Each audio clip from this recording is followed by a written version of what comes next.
ամեն երեխա մնում է անհատականություն եւ ունի իր սեփական պահանջները քնի հանդեպ։ Ես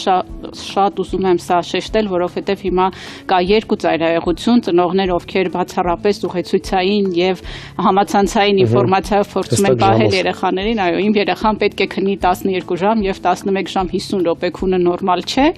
Ոչ, սա իհարկե այդպես չէ, ամեն երեխա անհատական է, բայց այս անհատականության մեջ իհարկե կան նորմաներ։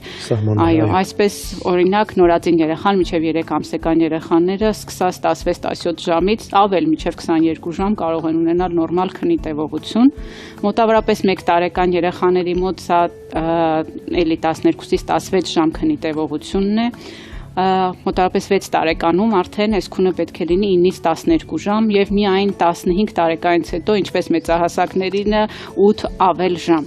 Ինչ է սա նշանակում, այդ դպրոցները նոր են հադասել սեպտեմբերը հիմա եւ երեխաները սկսել են հաճախել դպրոց, 6 տարեկան երեխան պետք է քնի 9-ից 12 ժամ։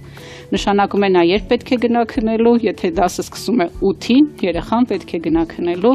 նույնատիպ եթե 12 ժամվա մասին է խոսքը 8-ին։